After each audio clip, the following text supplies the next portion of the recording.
আসসালামু আলাইকুম। এটিএন বাংলার সংবাদে সবাইকে স্বাগত জানাচ্ছি তনুজা দাস। শুরুতে জানিয়ে দেব বিআরবি কেবলস সংবাদ শিরোনাম। বদলি পদায়ন নিয়ে এখনো অস্থির জনপ্রশাসন। ডিসি নিয়োগে দুর্নীতির খবর মিথ্যা দাবি সচিব মোখলেসের। ঘুষের অভিযোগ তদন্তে কমিটি গঠন।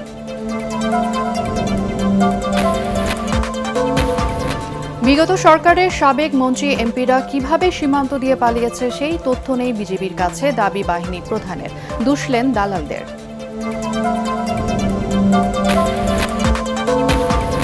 ভুক্তভোগীদের অভিযোগের ভিত্তিতে প্রতিরক্ষা গোয়েন্দা সংস্থা ডিজিএফআই এর আয়না ঘরের প্রমাণ পেল তদন্ত কমিশন।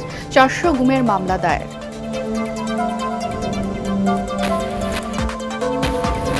সবার সঙ্গে আলোচনা করে সাইবার সিকিউরিটি আইন বাতিল করা হবে জানালেন আইন উপদেষ্টা। নতুন মামলা না নেওয়ার নির্দেশ তথ্য উপদেষ্টার।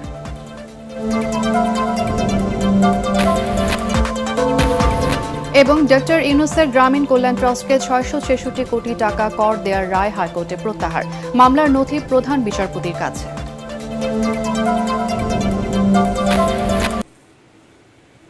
শুনছিলেন বিআরবি কেবলস সংবাদ শিরোনাম, এবারে বিস্তারিত। গণঅভ্যুত্থানে শেখ হাসিনা সরকারের পতনের পর দায়িত্ব নেয়া ডক্টর ইউনূসের নেতৃত্বাধীন অন্তর্বর্তীকালীন সরকার অস্বস্তিতে জনপ্রশাসনের রদবদল নিয়ে। সচিবদের নিয়োগ, বদলি এবং পদায়নে বিগত সরকার সমর্থিত আমলারাই পুনর্বহাল থাকায় অস্থিরতা কাটছে না প্রশাসনের কেন্দ্রবিন্দু সচিবালয়। ডিসি নিয়োগে 5 কোটি টাকার ঘুষ নেওয়ার অভিযোগ উঠেছে জনপ্রশাসন সচিব মোখলেসুর রহমানের বিরুদ্ধে। তবে পত্রিকায় প্রকাশিত এই অভিযোগকে মিথ্যা দাবি করেছেন তিনি। দুর্নীতির অভিযোগ তদন্তে 3 উপদেষ্টার সমন্বয়ে কমিটি গঠন করেছে সরকার। বিস্তারিত জানাচ্ছেন একরামুল হক সায়েম। দুর্নীতি কিংবা বিগত সরকারের সুবিধাভোগীদের পদায়ন সহ নানা অভিযোগে অস্থির জনপ্রশাসন বিভাগ। এসব অভিযোগে ডিসি নিয়োগ নিয়ে হট্টগোল ও হাতাহাতির ঘটনাও ঘটে সচিবালয়ে। এমন অবস্থায় নিয়োগ, বদলি ও পদায়নে বারবার সিদ্ধান্ত পরিবর্তন করছে অন্তর্বর্তী সরকার। সবশেষ কালবেলা পত্রিকার একটি প্রতিবেদনে জনপ্রশাসন সচিব মোখলেসুর রহমানের সাথে একজন যুগ্ম সচিবের হোয়াটসঅ্যাপে বার্তা আদান প্রদানে ভয়াবহ তথ্য তুলে ধরা হয় দুর্নীতির। এতে ডিসি নিয়োগে 10 কোটি টাকা পর্যন্ত আদান প্রদানের আলাপচারিতা দেখা যায়। যদিও এই সংবাদ একেবারেই মিথ্যা দাবি করে ক্ষুব্ধ প্রতিক্রিয়া জানান সচিব। সেটা হলো আইফোন। তখন আইফোনকে আমি ব্যবহার করি স্যামসাং। বিন্দু বিসর্গ যেখানে সত্যতা নাই। একটা রাস্তা লোক আমি অনেক কথা বলতে পারো, আমি রাস্তার লোকের পিছু দৌড়াবো না। আবার আমরা সরকারের পজিশনে থেকে জনগণের স্বার্থে কাজ করি, যেভাবে আছে সেভাবেই কাজ করব, যতদিন করবো আল্লাহ হায়াতে রেখেছে আমার নিয়মকরণের মোতাবেক। এই অভিযোগ করি, আমার কাছে কোনো বিবেচনায় নাই এবং এই অভিযোগটাকে আমি মূল্যহীন মনে করি। It's a fake news. এদিকে বিষয়টি গুরুত্বের সাথে আমলে নিয়ে তা তদন্ত করার কথা জানান সমাজ কল্যাণ উপদেষ্টা। তিনি জানান, নিয়োগ বাণিজ্য নিয়ে হোয়াটসঅ্যাপের আলাপচারিতা সত্য কিনা তা কারিগরি দিক থেকে যাচাই করা হচ্ছে। দুটো জিনিস মিডিয়াকে একটু মাথায় নিতে হবে এবং এটাও কিন্তু আমরা তলিয়ে দেখছি যে দেখুন যে ক্লিপটা সোশ্যাল মিডিয়াতে বহুল প্রচারিত হয়ে গেল, সেটা কতখানি এআই প্রডিউসড আর কতখানি রিয়েল, কতখানি ফেক, কতখানি রিয়েল আমাদের মতো সাধারণ মানুষ বলতে পারে না। তো ইমিডিয়েটলি যে সিদ্ধান্তটা হয়েছে, এটা টেকনিক্যাল ইন্টিগ্রিটিটা কি এটা জানার জন্য কিন্তু ইতিমধ্যে আমাদের ক্যাবিনেটে কথা হয়ে গেছে। এটা ইনভেস্টিগেট করে ইমিডিয়েটলি দেখতে হবে এবং তারপরে আমরা ইনভেস্টিগেশন অবশ্যই করব। আইটি উপদেষ্টা তো থাকবেন, ল মিনিস্ট্রি তো থাকবেই, তো আপনারা কি বলে সেভাবে হোম থাকবে। তো এই তো দায়িত্বশীল ব্যক্তিদের দায়িত্বহীনতা একেবারেই মেনে নেওয়া যায় না বলেও এ সময় মন্তব্য করেন উপদেষ্টা। সঙ্গে রাজি হয়েছি এবং আমাদের একরামুল হক সায়েম, এটিএন বাংলা, ঢাকা। এদিকে ডিসি নিয়োগে জনপ্রশাসন মন্ত্রণালয়ের সিনিয়র সচিব মোখলেসুর রহমানের বিরুদ্ধে ঘুষের অভিযোগ তদন্ত এবং পোশাক শিল্পের শ্রমিক অসন্তোষের স্থায়ী সমাধানের উদ্যোগ নিয়েছে অন্তর্বর্তী সরকার। প্রধান উপদেষ্টার কার্যালয়ে অনুষ্ঠিত উপদেষ্টা পরিষদের বৈঠকে কাতার এবং মালদ্বীপের সাথে বন্দি বিনিময় চুক্তির অনুমোদন দেওয়া হয়। এছাড়া আগামী 3 বছরে $110 বিলিয়ন লক্ষ্যমাত্রা ধরে রপ্তানি নীতির খসড়া অনুমোদন এবং রাজধানীর পানি এবং পয় নিষ্কাশন সংরক্ষণ কর্তৃপক্ষ অধ্যাদেশের খসড়ার চূড়ান্ত করা হয় বৈঠকে। প্রধান উপদেষ্টা ডক্টর মোহাম্মদ ইউনূসের সভাপতিত্বে বৈঠকে উপদেষ্টা পরিষদের সদস্যরা উপস্থিত ছিলেন। সভা শেষে রাজধানী ফরেন সার্ভিস একাডেমিতে ব্রিফিংয়ে প্রধান উপদেষ্টা প্রেস সচিব শফিকুল আলম এসব তথ্য জানান। তিনি আরও জানান, নয়াদিল্লি, যুক্তরাষ্ট্র, পর্তুগাল, ব্রাসেলস, ক্যানবেরা এবং ইউএন মিশনের রাষ্ট্রদূতদের দেশে ফিরিয়ে আনার সিদ্ধান্ত হয়েছে উপদেষ্টা পরিষদের বৈঠকে। একটা রিপোর্ট এসছে জনপ্রশাসন সচিবকে নিয়ে।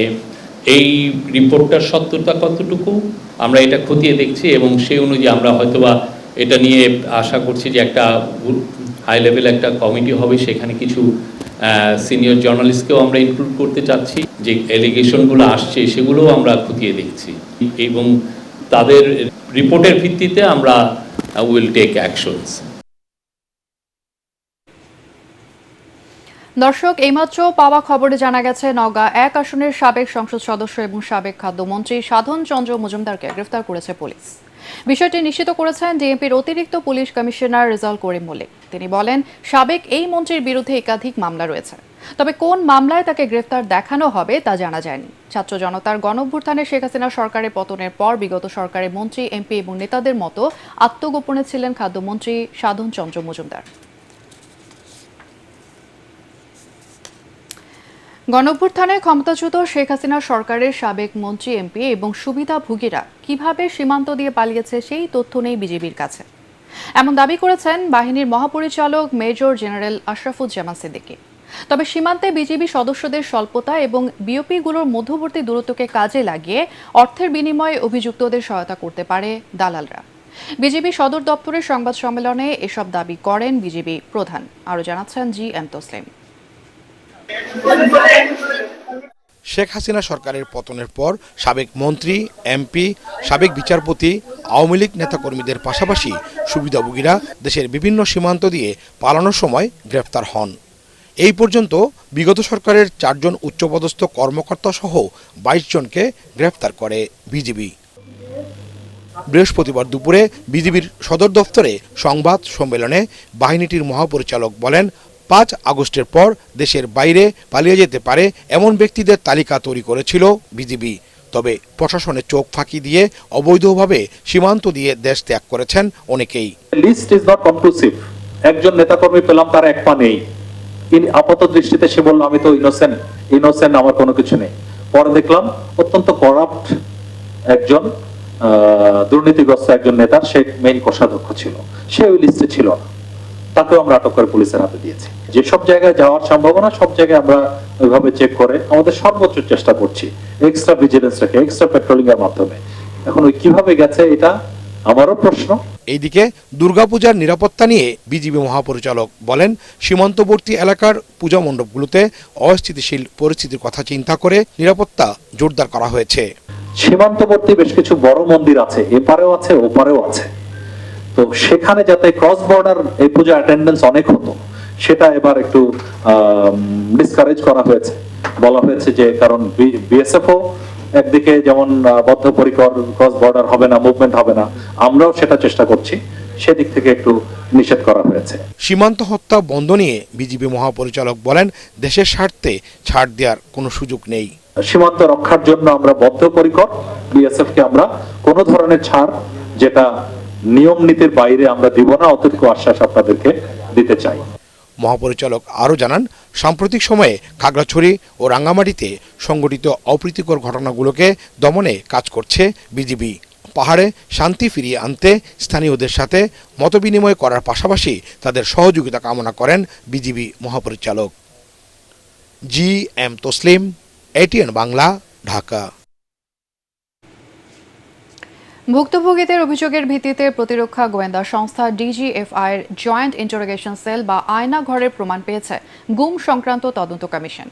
কমিশনের চেয়ারম্যান হাইকোর্টের অবসরপ্রাপ্ত বিচারপতি মইনুল ইসলাম চৌধুরী জানান, ঢাকায় ডিজিএফআই সদর দপ্তরে একটি দোতলা ভবনের 22টি কক্ষে এই সেল পরিচালিত হতো। কমিশন গঠনের 13 দিনেই 400 গুমের অভিযোগ জমা পড়েছে কমিশনে। বিস্তারিত জানাচ্ছেন মনির হোসেন তপু। শেখ হাসিনা সরকারের জন্য হুমকি হতে পারে এমন অনেক ব্যক্তিদের রাখা হতো আয়না ঘরে। সেখানেই দিনের পর দিন চলত অমানবিক নির্যাতন। এমন অভিযোগের প্রমাণ পেয়েছে গুম সংক্রান্ত তদন্ত কমিশন। আয়নাঘর থেকে তো অনেক ফেরত আসছে, আবার অনেকে আসে নাই, অনেক লোক আসে নাই। তো আমরা তো we are making inquiries into that. We are yet to complete our inquiry শেষ না করা পর্যন্ত কিছু বলতে পারছি না। আমরা এ পর্যন্ত around 75 people have given their statements to this commission. যারা আপনার ভিকটিমস ওনারা তো ওনাদের in support of their complaints ওনারা তো সাপোর্টিং ডকুমেন্টস দিয়েছেন। আর সেখানে যেটা আপনার ডিজিএফ এর যেটা আয়নাগর বা জয়েন্ট ইন্টারভেনশন সেল, তো এখানে দেখা যাচ্ছে some changes were made prior to our visit. তো আমরা বলে আসছি in unequivocal terms, in categorical terms ডিজিএফআইকে, আপনারা এখন যে অবস্থা আমরা পেয়েছি এটা সেভাবে যেন থাকে। বিচারপতি মঈনুল ইসলাম চৌধুরী আরও বলেন, রাষ্ট্রীয় বাহিনী বা আইন প্রয়োগকারী সংস্থার বিরুদ্ধে গুমের অভিযোগগুলো তদন্ত করা হচ্ছে। অভিযুক্তদের তলব করা হবে, তারা হাজির না হলে আইন অনুযায়ী ব্যবস্থা নেওয়া হবে বলেও জানান তিনি।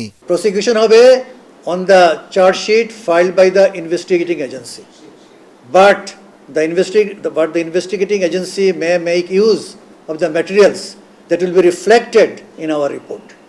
বুঝতে হবে এটা, আমরা তো পুলিশের কাজ করতেছি না, আমরা তো চার্জশিট দিব না কারোর বিরুদ্ধে। গুমের অভিযোগ জানানোর সময়সীমা 10 অক্টোবর পর্যন্ত বাড়ানো হয়েছে। মনির হোসেন তপু, এটিএন বাংলা, ঢাকা। আন্তর্জাতিক অপরাধ ট্রাইব্যুনালের পুরাতন ভবনেই হবে জুলাই আগস্টের মানবতা বিরোধী অপরাধের বিচার কাজ। আগামী ৩-৪ মাসের মধ্যেই ভবনটি প্রয়োজনীয় সংস্কার করা হবে বলে জানিয়েছেন গণপূর্ত বিভাগের প্রধান প্রকৌশলী শামীম আক্তার। এদিকে ছাত্র জনতার আন্দোলনে মানবতা বিরোধী অপরাধের অভিযোগে আন্তর্জাতিক অপরাধ ট্রাইব্যুনালে আরও ৩টি অভিযোগ দায়ের করা হয়েছে। আরও জানাচ্ছেন হুমায়ুন চিশতি। ৭১ মহান মুক্তিযুদ্ধের সময় সংঘটিত মানবতা বিরোধী অপরাধের বিচারে ২০১০ সালে তৈরি হয় আন্তর্জাতিক অপরাধ ট্রাইব্যুনাল। পুরাতন হাইকোর্ট ভবনে শুরু হয় বিচার কাজ। গত ১৩ বছরে যুদ্ধ অপরাধের অর্ধশতাধিক মামলা নিষ্পত্তি হয়েছে। ফাঁসি কার্যকর হয়েছে ৬ শীর্ষ যুদ্ধ অপরাধীর। তবে ভবনটি জরাজীর্ণ হয়ে পড়ায় ২০২১ সালে তা পরিত্যক্ত ঘোষণা করা হয়। পাশের টিন শেডে এজলাস কক্ষ তৈরি করে সেখানে চলে বিচার কাজ। বৃহস্পতিবার ট্রাইব্যুনালের পুরাতন ভবন পরিদর্শন করে গণপূর্ত বিভাগের প্রধান প্রকৌশলী জানান, সংস্কারের মাধ্যমে ভবনটি ব্যবহার উপযোগী করা সম্ভব। যেটা সমস্যা আছে সেটা আমরা আশা করছি রেট্রোফিট করে এবং অন্যান্য সংস্কার করে আমরা এটা পুরোপুরিভাবে এটা আমরা বিচার করার কার্যক্রমের উপযোগী করতে হবে। চিফ প্রসিকিউটর জানান, বিচার প্রক্রিয়াকে স্বচ্ছ ও বিতর্কমুক্ত রাখতে প্রয়োজনীয় উদ্যোগ নেওয়া হবে। আমরা অবশ্যই চাইবো যে এই টিন শেড বিল্ডিংয়ে মূল বিচার পর্বটা যেন না শুরু করতে হয় আমাদের। আমরা চাইবো যতদূর সম্ভব দেশ এবং জাতি এবং আন্তর্জাতিক সম্প্রদায়ের কাছে দেখানো যে এটা একটা ভালো জায়গায় ভালো পদ্ধতিতে এটা হচ্ছে। এটা আমাদের প্রাইম টার্গেট এবং ওনারা আশ্বস্ত করেছেন খুব দ্রুততম সময়ের মধ্যে এটা করতে পারবেন। প্লাস্টার ধসে পড়া বা পানি পড়া বন্ধ করার ক্ষেত্রে ছাদটা যদি কমপ্লিটলি ওনারা নতুন করে করেন সেক্ষেত্রে 3 থেকে সর্বোচ্চ 4 মাস সময় তারা লাগবে। এদিকে ছাত্র জনতার আন্দোলনে মানবতা বিরোধী অপরাধের আরও 3টি অভিযোগ দায়ের করা হয়েছে ট্রাইব্যুনালে। এর মধ্যে পুলিশের গুলিতে যাত্রাবাড়িতে শিক্ষার্থী সাকিব হাসান ও লক্ষ্মীপুরের শিক্ষার্থী ওসমান গনি হত্যার ঘটনায় সাবেক প্রধানমন্ত্রী শেখ হাসিনা সহ 30 জনের বিরুদ্ধে 2টি অভিযোগ দিয়েছে জাতীয় নাগরিক কমিটি। মিরপুরে নিহত শিক্ষার্থী আহনাফের মা মানবতা বিরোধী অপরাধের আরেকটি অভিযোগ দায়ের করেন। আমার ছেলে ছাত্র মিছিলে গেছে, আমার ছেলের কি এটা অপরাধ? এই অপরাধে আমার ছেলে গুলি খেতে পারে? আমি আমার ছেলে হত্যার বিচার চাই। এটার একটা সুষ্ঠু বিচার হোক, আমি আহনাফের মা হিসাবে এতটুকুই চাচ্ছি। ছাত্র জনতার আন্দোলনে আহত এবং নিহতের পরিবারকে সব রকম আইনি সহায়তা দেওয়া হবে বলে জানিয়েছে জাতীয় নাগরিক কমিটি। আইনি প্রক্রিয়ায় সহায়তা সহযোগিতা অব্যাহত রাখব। হুমায়ুন চিশতি, এটিএন বাংলা, ঢাকা। আদালতে আত্মসমর্পণ করে 5 দিন কারাভোগের পর জামিনে ছাড়া পেলেন দৈনিক আমার দেশ পত্রিকার ভারপ্রাপ্ত সম্পাদক মাহমুদুর রহমান। সজীব আজের জয়কে অপহরণ এবং হত্যা চেষ্টা মামলায় বিকেলে কাশিমপুর কারাগার থেকে মুক্তি পান তিনি। এর আগে ঢাকা মহানগর দায়রা জজ আদালত তার জামিন মঞ্জুর করেন। এদিকে বাড্ডা থানার আরেকটি হত্যা মামলায় গ্রেফতার দেখিয়ে কারাগারে পাঠানো হয়েছে সাবেক আইনমন্ত্রী আনিসুল হককে। দেখুন মিজান শাহজাহানের রিপোর্ট। সাবেক প্রধানমন্ত্রী শেখ হাসিনার ছেলে সজীব ওয়াজেদ জয়কে অপহরণ ও হত্যাচেষ্টার মামলায় সাজাপ্রাপ্ত মাহমুদুর রহমান দেশে ফেরার 2 দিন পর গত রোববার আত্মসমর্পণ করেন আদালতে। এই মামলায় দুপুরে ঢাকা মহানগর দায়রা জজ আদালতে তার জামিন আবেদন করা হলে তা মঞ্জুর করেন বিচারক। বিকেলে আদেশের কপি কাশিমপুর কারাগারে পৌঁছালে মুক্তি পান আমার দেশ পত্রিকার আলোচিত এই সম্পাদক। একজন গুরুত্বপূর্ণ ব্যক্তিকে মার্কিন যুক্তরাষ্ট্রে কিডন্যাপ করে এবং তাকে ওখানে হত্যা করা সম্পর্কিত যে কনস্পিরেসির অভিযোগটা ছিল, এই পুরা সাবজেক্ট ম্যাটারটা এবং প্লেস অফ অ্যাকারেন্সটা ছিল যুক্তরাজ্যে। বাংলাদেশে এই মামলা হওয়ারই কথা না। মাহমুদুর রহমান যুক্তরাষ্ট্রে এই পুরো সময়টা কখনো যাননি। উনি কিভাবে কনস্পিরেসি করেছেন এই রিলেটেড কোনো এভিডেন্সও কোর্টে সাবমিট করা হয় নাই। উনি কার সাথে কনস্পিরেসি করেছেন, কখন করেছেন, কোথায় করেছেন, এমন কোনো এভিডেন্সও কোর্টে আসেনি। এদিকে আরেকটি হত্যা মামলায় গ্রেপ্তার দেখানো হয়েছে সাবেক আইনমন্ত্রী কারাবন্দী আনিসুল হককে। বৈষম্য বিরোধী ছাত্র আন্দোলন চলাকালে বাড্ডা এলাকায় আলামিন হোসেন নামে এক যুবককে হত্যার অভিযোগে দায়ের করা মামলায় তাকে হাজির করা হয় মুখ্য মহানগর হাকিম আদালতে। শুনানির শেষে বিচারক সাইফুল ইসলাম গ্রেপ্তার দেখিয়ে কারাগারে পাঠিয়ে দেন আনিসুল হককে। আলামিন হোসেন নামে একজন আন্দোলনকারী পুলিশের গুলিতে নিহত হয়। এই মামলায় সে এজাহারভুক্ত আসামি আনিসুল হক, তাকে আজকে আদালতে নিয়ে আসা হয়। তদন্তকারী কর্মকর্তা আদালতকে বলেন যে যেহেতু নামে আসামি এবং এই হত্যার সঙ্গে যে জড়িত প্রাথমিক তদন্তে প্রমাণিত হয়, তাকে এই মামলায় সৌনিবেশ দেখানো হোক। তাকে অন্য একটি মামলা থেকে রিমান্ডের পরে আজকে এই মামলা নিয়ে আসা হয় এবং এই মামলা তাকে তদন্তকারী কর্মকর্তা সৌনিবেশ প্রার্থনা করলে বিজ্ঞ আদালত মামলার গুণাগুণ উপরে ভিত্তি করে তাকে এই মামলায় গ্রেপ্তার দেখান এবং তার পক্ষে কোনো আইনজীবী আজকে কোনো জামিনে প্রার্থনা করে নাই। তদন্ত কর্মকর্তা গ্রেপ্তার দেখানোর আবেদনে বলেন, আলামিন হত্যার পরিকল্পনাকারী ও নির্দেশদাতা হিসেবে আনিসুল হক জড়িত। তদন্তের স্বার্থে ভবিষ্যতে তাকে রিমান্ডে নেওয়া দরকার হতে পারে বলেও উল্লেখ করেন তিনি। মিজান শাহজাহান, এটিএন বাংলা, ঢাকা। সবার সাথে আলোচনা করে দ্রুতই সাইবার সিকিউরিটি আইন বাতিল করা হবে বলে জানিয়েছেন আইন উপদেষ্টা ডক্টর আসিফ নজরুল। রাজধানীর বিচার প্রশিক্ষণ ইনস্টিটিউটে এক অনুষ্ঠানে তিনি বলেন, এই আইনের সব মামলা প্রত্যাহারের উদ্যোগ নেওয়া হয়েছে। এ সময় তথ্য উপদেষ্টা নাহিদ ইসলাম সাইবার সিকিউরিটি আইনে আর কোনো মামলা না নেওয়ার নির্দেশ দেন। দেখুন ইমদাদুল্লাহ বাবুর রিপোর্ট। সাইবার সিকিউরিটি আইন 2023 সংশোধন বিষয়ক এই সেমিনারের আয়োজন করে আইন, বিচার ও সংসদ বিষয়ক মন্ত্রণালয়। এতে আইনজীবী, বিচারক, শিক্ষক, শিক্ষার্থী ও মানবাধিকার কর্মী সহ বিভিন্ন শ্রেণী পেশার মানুষ আইনটির বিষয়ে নিজেদের মতামত তুলে ধরেন। সাইবার সিকিউরিটি অ্যাক্ট নিয়ে যখনই কথা বলি, ফ্রিডম অফ এক্সপ্রেশনস এর কথা আসে, সাংবাদিকদের অধিকারের কথা আসে, কিন্তু সবথেকে বেশি ওভারশেডোড হয় নারী ও শিশুদের কথাগুলো। এই আইনটা আমরা কিন্তু সাইবার ক্রাইমকে আমরা বিচার করতে চাই। এই আইনে 90% সাইবার ক্রাইম কভার করবে না। যদি ডিজিটাল সিকিউরিটি অ্যাক্ট বা আইসিটি অ্যাক্ট বা সাইবার সিকিউরিটি অ্যাক্ট কোনোটাই না থাকে, তারপরও হয়রানি করার জন্য আমাদের অসংখ্য আইন আছে। কর্তৃত্ববাদী আওয়ামী লীগ সরকার ক্ষমতা পাকাপোক্ত করতে আইনটি করেছিল মন্তব্য করে দ্রুত এটি বাতিলের দাবি জানান আলোচকরা। 25-এ যে কথা বলা হচ্ছে, যদি কোনো ব্যক্তি ওয়েবসাইট, অন্য কোনো ডিজিটাল ইলেকট্রনিক্স মাধ্যমে ইচ্ছাকৃতভাবে এমন তথ্য উপস্থাপন করেন যা আক্রমণাত্মক, ভীতি প্রদর্শক, কোনো ব্যক্তিকে বিরক্ত, অপমান, অপদস্থ, হেয় প্রতিপন্ন, এই কোন আইনের ল্যাঙ্গুয়েজ এগুলো? কাকে কে বিরক্ত করেছে, কোনটাকে আমি বিরক্ত বলবো, কোনটাকে অপদস্থ বলবো? তাহলে দুর্নীতি দমন কমিশনের অফিসে যিনি দুর্নীতি করেন, তার দুর্নীতির খবর প্রকাশ করলে তিনি বিরক্ত হবেন না? যে আইনগুলো কর্তৃত্ববাদী সরকারের কর্তৃত্ববাদ বিকাশের অন্যতম হাতিয়ার হিসেবে এবং তার স্থায়ীকরণের চিরস্থায়ী বন্দোবস্ত তৈরি করার অন্যতম হাতিয়ার হিসেবে তৈরি হয়েছিল এবং ব্যবহৃত হয়েছে। এ সময় আইনটি নিয়ে সরকার বিব্রত জানিয়ে নিজেদের পরিকল্পনার কথা জানান আইন এবং তথ্য উপদেষ্টা। এই আইনে হচ্ছে আমাদের পক্ষেও মামলা হয়ে গেছে দুইটা, আমাদের কটূক্তি করার জন্য দুইটা মামলা হয়েছে শুনছি, এবং কারা করেছে, কোন উদ্দেশ্যে করেছে, তাকে ইমিডিয়েটলি কি করা যেতে পারে, বাতিল বা স্থগিত বা কোনো মামলা যাতে না নেওয়া হয় এই মুহূর্ত থেকে। আমার মনে হয় অবশ্যই আমাদের ডিজিটাল সিকিউরিটি অ্যাক্ট বাতিল করা উচিত, সেদিকে আমরা যাব। ঠিক এই মুহূর্তে পুরাটা বাতিল করব নাকি স্পিচ অফেন্স সব বাতিল করে দিব, কথা বলে দিব, বাট আলটিমেটলি এটা বাতিল হবে। পরবর্তীকালে যখন নতুন আইন হবে, এটার বেসিক অ্যাপ্রোচ থাকবে সাইবার সুরক্ষা দেওয়া এবং নাগরিককে সুরক্ষা দেওয়া। বিশেষ করে বিনা পরোয়ানায় গ্রেফতার ও জামিন না দেওয়ার বিধান রেখে 2023 সালের সেপ্টেম্বরে বিলটি পাশ করেছিল তৎকালীন সরকার। ইমদাদুল্লাহ বাবু, এটিএন বাংলা, ঢাকা। দেশে কোনোভাবেই ফ্যাসিস্টদের পুনর্বাসন করতে দেওয়া হবে না বলে জানিয়েছেন বিএনপির সিনিয়র যুগ্ম মহাসচিব রুহুল কবির রিজভী। যে স্বপ্ন বাস্তবায়নে ছাত্র জনতা জীবন দিয়েছে তা পূরণে অতি দ্রুত নির্বাচন দেওয়ার দাবি জানান তিনি। অন্যদিকে বিএনপি চেয়ারপারসন উপদেষ্টা জয়নুল আবদিন ফারুক বলেছেন, ঘাপটি মেরে থাকা শেখ হাসিনার সরকারের দোসরদের সরাতে না পারলে অন্তর্বর্তী সরকার ব্যর্থ হবে। দেখুন কামরুজ্জামান রাজীবের রিপোর্ট। আমার দেশ পত্রিকার ভারপ্রাপ্ত সম্পাদক মাহমুদুর রহমানের বিরুদ্ধে মিথ্যা মামলা প্রত্যাহার এবং পত্রিকাটি খুলে দেওয়ার দাবিতে জাতীয় প্রেস ক্লাব প্রাঙ্গণে সমাবেশ করে বাংলাদেশ ফেডারেল সাংবাদিক ইউনিয়ন ও ঢাকা সাংবাদিক ইউনিয়ন। ফ্যাসিস্ট শেখ হাসিনা সরকারের সময়ে সাংবাদিক ও রাজনৈতিক নেতাদের বিরুদ্ধে করা প্রতিহিংসামূলক মামলা প্রত্যাহার না হয় এ সময় ক্ষোভ প্রকাশ করেন সাংবাদিক নেতারা। আবার ফ্যাসিবাদের দালালদের সহযোগী পৃষ্ঠপোষকদের তাড়ানোর জন্য আমরা রাজপথে নেমে আসতে বাধ্য হব। সমাবেশে অংশ নিয়ে বিএনপির সিনিয়র যুগ্ম মহাসচিব রুহুল কবির রিজভী বলেন, গণবিপ্লবের মাধ্যমে আসা অন্তর্বর্তী সরকার স্বৈরাচারী সরকারের মতো আইনের দোহাই দিয়ে গণতন্ত্রকামী বিপ্লবীদের হয়রানি করতে পারে না। তারেক রহমান যাতে দেশে ফিরতে পারেন সেই ব্যবস্থা নিতে সরকারের প্রতি আহ্বান জানান তিনি।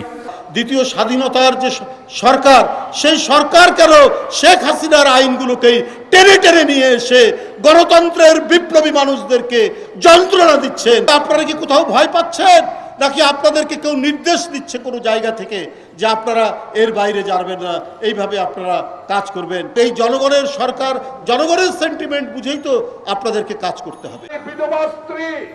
এদিকে বিতর্কিত আমলাদের অপসারণের দাবিতে জাতীয় প্রেস ক্লাবের সামনে অবস্থান কর্মসূচিতে বিএনপি চেয়ারপারসনের উপদেষ্টা জয়নুল আবদিন ফারুক বলেন, স্বৈরাচারের দোসরদের প্রশাসন থেকে সরাতে না পারলে কাঙ্ক্ষিত লক্ষ্য অর্জনে ব্যর্থ হবে সরকার। সময় ক্ষেপণ করা যাবে না। সময় ক্ষেপণ করলে আপনার সাথে ঘাপটি মেরে যারা ওই সচিবালয়ে বসে আছে, যারা প্রধান উপদেষ্টার কার্যালয়ে বসে আছে, এরা আবার ষড়যন্ত্র শুরু করতে পারে। আপনাকে সচেতন হতে হবে। শেখ হাসিনা ও তার দোসররা যেন আর বাংলাদেশের রাজনীতিকে কলুষিত করতে না পারে, সেজন্য তাদের দৃষ্টান্তমূলক শাস্তি নিশ্চিতের দাবি জানান বিএনপি নেতারা। কামরুজ্জামান রাজীব, এটিএন বাংলা, ঢাকা। অন্তর্বর্তীকালীন সরকারের প্রধান উপদেষ্টা ডক্টর মোহাম্মদ ইউনূসের প্রতিষ্ঠান গ্রামীণ কল্যাণ ট্রাস্টকে ৬৬৬ কোটি টাকা কর দেওয়ার রায় প্রত্যাহার করেছে হাইকোর্ট। একই সাথে মামলার নথি পাঠানো হয়েছে প্রধান বিচারপতির কাছে। নিয়ম অনুযায়ী প্রধান বিচারপতি মামলার শুনানির জন্য নতুন বেঞ্চ ঠিক করবেন। গত ৪ আগস্ট জাতীয় রাজস্ব বোর্ডের পাওনা ৬৬৬ কোটি টাকা কর দাবির বৈধতা চ্যালেঞ্জ করে গ্রামীণ কল্যাণ ট্রাস্টের করা রিট খারিজ করে রায় দেন বিচারপতি মোহাম্মদ খুরশিদ আলম সরকার এবং বিচারপতি এস.এম. মনিরুজ্জামানের দ্বৈত বেঞ্চ। কিন্তু পূর্ণাঙ্গ রায় লিখতে গিয়ে কনিষ্ঠ বিচারপতি জানতে পারেন তিনি একসময় এই মামলায় রাষ্ট্রপক্ষের হয়ে শুনানি করেছেন, কাজেই এই রায় তিনি দিতে পারেন না। পরে নিয়ম অনুযায়ী রায় প্রত্যাহার করে প্রধান বিচারপতির কাছে নথি পাঠিয়ে দেওয়া হয়। এর আগে জাতীয় রাজস্ব বোর্ড জানায় ২০১১ থেকে ২০১৬-১৭ কর বর্ষে বকেয়া হিসেবে ৬৬৬ কোটি টাকা কর দিতে হবে ডক্টর ইউনূসের গ্রামীণ কল্যাণ ট্রাস্টকে। এই সিদ্ধান্ত চ্যালেঞ্জ করে আইনি লড়াইয়ে নামেন ডক্টর ইউনূস। যেই প্রক্রিয়ায় মামলাটা উইথড্র করা হয়েছে, এখানে আইনগত কোনো প্রক্রিয়া অনুসরণ করা হয় নাই। প্রধান উপদেষ্টাও বলছেন যদি আমি দোষী সাব্যস্ত হই তাহলে আমি প্রধান উপদেষ্টার কারণে যেন আমাকে দোষ থেকে অব্যাহতি না দেওয়া হয়। সুতরাং আইনের প্রেক্ষাপটে বিচার বিশ্লেষণ করেই যেন সেটা করা হয়, সেটার জন্য আগামী ২৫ তারিখ নির্ধারণ করেছেন। সুপার শপে পলিথিনের ব্যাগ নিষিদ্ধ করা সম্ভব হলেও সর্বত্র এর ব্যবহার বন্ধ করা কঠিন হবে বলে মনে করছেন ক্রেতা বিক্রেতারা। তাদের মতে পাট কিংবা কাপড়ের ব্যাগে সব ধরনের পণ্য পরিবহন সম্ভব নয়। কারো কারো মতে পলিথিন উৎপাদনকারী কারখানা বন্ধের পাশাপাশি তদারকি সংস্থার স্বচ্ছতার উপর নির্ভর করছে সরকারি সিদ্ধান্তের সফলতা ব্যর্থতা। দেখুন মিজান শাহজাহানের আরেকটি রিপোর্ট।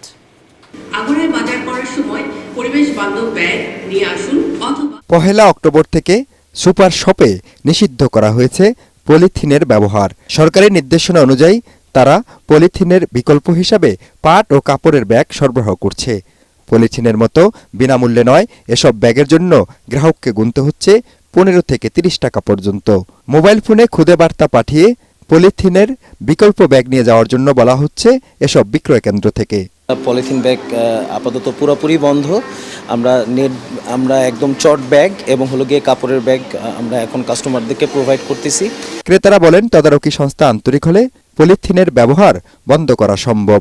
১০ থেকে ১৫ টাকা খরচের একটা ব্যাগ দিয়ে অন্তত পক্ষে ১৫ থেকে ২০ কেজি বাজার অনায়াসে বহন করা যাবে। আগামী ১ নভেম্বর থেকে সর্বত্র এর ব্যবহার নিষিদ্ধের পাশাপাশি উৎপাদনকারী কারখানা বন্ধে অভিযানে নামবে মন্ত্রণালয়। সুপার শপে পলিব্যাগ নিষিদ্ধের বিষয়টিকে স্বাগত জানিয়েছেন ক্রেতারা। তারা বলছেন, যখন 10 টাকার চা পার্সেল করতে পলিব্যাগের ব্যবহার হয়, তখন কিভাবে সর্বক্ষেত্রে এই পলিথিনের ব্যবহার বন্ধ হবে সেটিই দেখার বিষয়। ওষুধের দোকান থেকে শুরু করে খাবার হোটেল, মুদির দোকান, এমনকি মাংসের দোকানেও ব্যবহার করা হচ্ছে পলিথিন। আমাদের যেমন পলিথিনের মধ্যে ডাল দিতে হয়, ভাজি দিতে হয়, হালুয়া দিতে হয়, সবজি দিতে হয়, পাতলা ডাল দিতে হয়, এটা আমরা পলিথিনে দেই। তো এটার জন্য একটা বিকল্প বুদ্ধি সরকারের করা উচিত। এর আগে বিএনপি জামায়াত জোট সরকার পরিবেশের জন্য ক্ষতিকর পলিথিন বন্ধের উদ্যোগ নিয়েছিল। সেই সময় বন্ধ হয়েছিল রঙিন পলিথিন, কিন্তু বিরতি দিয়ে আবার বাজারে ছড়িয়ে পড়ে সাদা polythene. Mizan Shahjahan, ATN Bangla, Dhaka. 10 October পর্যন্ত সারা দেশে হালকা থেকে মাঝারি বৃষ্টি বা বজ্রসহ বৃষ্টি হতে পারে বলে জানিয়েছে আবহাওয়া অধিদপ্তর। সেই সঙ্গে দেশের কোথাও কোথাও ভারী থেকে অতি ভারী বর্ষণ হতে পারে।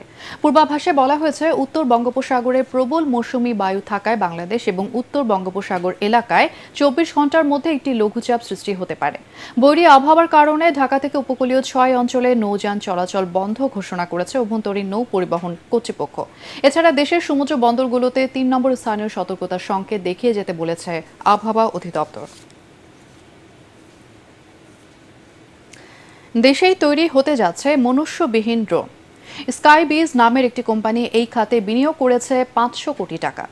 তাদের ড্রোন ব্যবহার করা যাবে কৃষি, অগ্নি নির্বাপন, নিরাপত্তা, নজরদারি, সিনেমার শুটিং সহ নানা ধরনের বাণিজ্যিক কাজে। বাংলাদেশে উৎপাদিত এই ড্রোনের বেশিরভাগই বিদেশে রপ্তানি করবে প্রতিষ্ঠানটি। এরই মধ্যে কারখানার জমির জন্য বাংলাদেশ রপ্তানি প্রক্রিয়াকরণ এলাকা কর্তৃপক্ষ বেবসার সঙ্গে চুক্তি করেছে প্রতিষ্ঠানটি। বেবসার রাজধানী গ্রিন রোডে কার্যালয়ে সংস্থার সদস্য আশরাফুল কবির এবং স্কাইবিজের ব্যবস্থাপনা পরিচালক নিজ নিজ প্রতিষ্ঠানের পক্ষে চুক্তিতে সই করেন। এ সময় বেবসার নির্বাহী chairman major general Abul Kalam Mohammad Ziaur Rahman, স্কাইবিজের chairman Masud Razzak, প্রধান নির্বাহী কর্মকর্তা তোফাল আহমেদ উপস্থিত ছিলেন। এবারে আল আরাফা ইসলামী ব্যাংক অর্থ সংবাদ।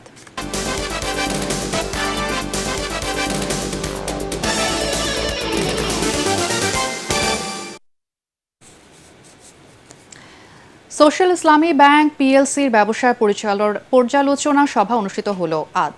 এতে প্রধান অতিথি ছিলেন ব্যাংকের ভারপ্রাপ্ত ব্যবস্থাপনা পরিচালক মোহাম্মদ ফুরকানুল্লাহ। এ সময় তিনি বলেন, নগদ অর্থের সংকট বাংলাদেশ ব্যাংকের সহায়তায় শীঘ্রই কেটে যাবে। গ্রাহকদের আমানত নিয়ে আতঙ্কিত না হয়ে ব্যাংকের প্রতি আস্থা রাখার অনুরোধ জানান তিনি।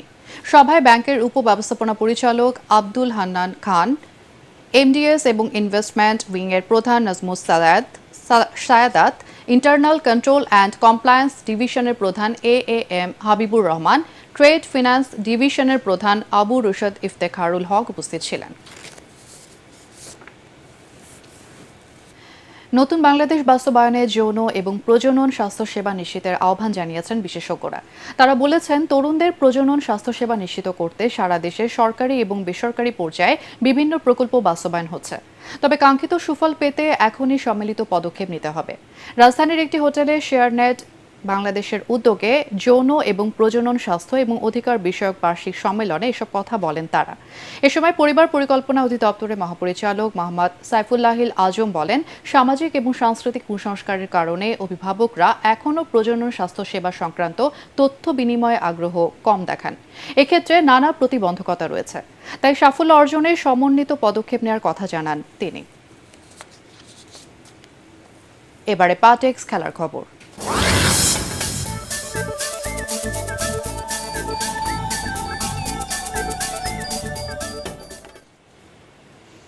শারজায় নারী টি-20 বিশ্বকাপের উদ্বোধনী ম্যাচে স্কটল্যান্ডকে 16 রানে হারিয়ে শুভ সূচনা করল বাংলাদেশ।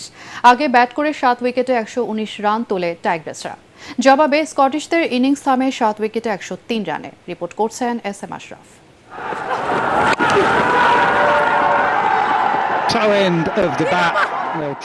এভাবে উৎসব হওয়ার কথা ছিল মিরপুর শেরেবাংলা জাতীয় ক্রিকেট স্টেডিয়ামে, কিন্তু আগস্টে রাজনৈতিক পট পরিবর্তনে আইসিসি বাংলাদেশ থেকে বিশ্বকাপ সরিয়ে নেয় সংযুক্ত আরব আমিরাতে।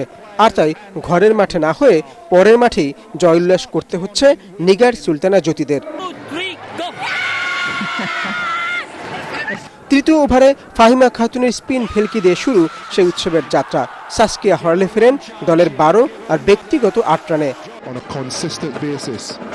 পাওয়ার প্লের শেষ বলে ক্যাথরিন ব্রাইসের স্টাম্প উপরে মারুফা আক্তার দ্বিতীয় সাফল্য এনে দেন লাল সবুজ দলের প্রতিনিধিদের। ঋতুমণি প্যাভিলিয়নে পাঠান আলিসা লিস্টারকে। এরপর বলের সঙ্গে পাল্লা দিয়ে লড়তে পারেনি স্কটিশরা। বাংলাদেশের স্পিনে হাঁসফাঁস করতে থাকা ব্রাইসের দল 93 রানে হারায় তাদের সপ্তম উইকেট। ক্যাথরিন ফ্রেজারকে ফিরিয়ে টি-20তে প্রথম বাংলাদেশি বোলার হিসেবে 100 উইকেট নেয়ার মাইল ফলক ছুঁয়ে ফেলেন স্পিনার নাহিদা আক্তার। এর আগে 4 সাক্ষাতেই স্কটিশদের হারানো বাংলাদেশ মাঠে নামে ফেভারিট হিসেবে, যদিও ব্যাটিংটা মন ভরাতে পারেনি দর্শক সমর্থকদের। সর্বোচ্চ 36 রান আসে সুবহানা মুস্তারির ব্যাটে। ১৭তম টি-20 খেলতে নামা টাইগ্রেস অধিনায়ক নিগার সুলতানা জ্যোতির ইনিংস শেষ হয় 18 বলে 18তে। 8 নামা ফাহিমা খাতুনের স্ট্রাইক রেটে শুধু 100 পার হয়। 5 বলে 10 রান করেন তিনি। তবে এই রানকেই জয়ের জন্য যথেষ্ট বানিয়ে ফেলেন বোলাররা। 4 বিশ্বকাপে টানা 16 ম্যাচ হারের পর জয় নিয়ে মাঠ ছাড়ল Bangladesh. S M Ashraf, ATN Bangla. Ispahani চতুর্থ বাংলাদেশ ওপেন স্কোয়াশ টুর্নামেন্টের ফাইনালে উঠেছেন শ্রীলঙ্কার রাবিন্দু এবং কুয়েতের আল তামিমি। আর্মি স্কোয়াশ এবং টেনিস কমপ্লেক্সে প্রতিযোগিতার প্রতিদ্বন্দ্বিতাপূর্ণ প্রথম সেমিফাইনালে রাবিন্দু লাক্সিরি 3-0 সেটে পরাজিত করেন পুয়া সাফিফ্রেডকে। অন্য সেমিফাইনালে 2 কুয়েতির মধ্যকার লড়াইয়ে মোহাম্মদ আল মাসুদকে 3-0 ব্যবধানে হারিয়ে ফাইনালে উঠেছেন আম্মার আল তামিমি। এ সময় ফেডারেশনের সাধারণ সম্পাদক অবসরপ্রাপ্ত brigadier general GM Kamrul Islam সহ অন্যান্য কর্মকর্তারা উপস্থিত ছিলেন। আগামীকাল শিরোপা লড়াইয়ে রাবিন্দুর মুখোমুখি হবেন আল তামিমি। বিকেল 4টায় ইস্পাহানি চতুর্থ বাংলাদেশ ওপেন স্কোয়াশ টুর্নামেন্টের ফাইনাল খেলাটি এটিএন বাংলা সরাসরি সম্প্রচার করবে।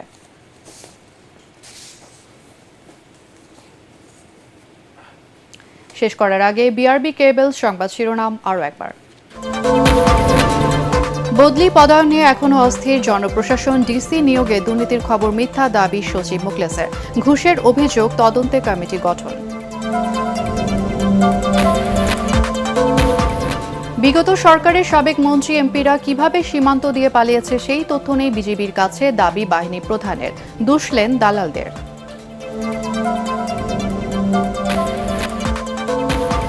ভুক্তভোগীদের অভিযোগের ভিত্তিতে প্রতিরক্ষা গোয়েন্দা সংস্থা DGFI আয়নাঘরের প্রমাণ পেল তদন্ত কমিশন। 400 গুমের মামলা দায়ের।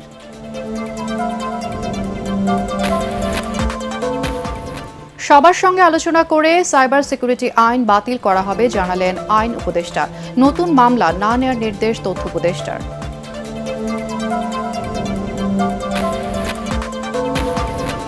এবং ডক্টর ইউনূসের গ্রামীণ কল্যাণ ট্রাস্টকে 666 কোটি টাকা কর দেওয়ার রায় হাইকোর্টে প্রত্যাহার। মামলার নথি প্রধান বিচারপতির কাছে।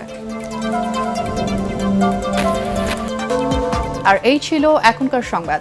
আমাদের এটিএন বাংলা সংবাদ ইউটিউবে দেখতে ব্রাউজ করুন youtube/ATN Bangla News।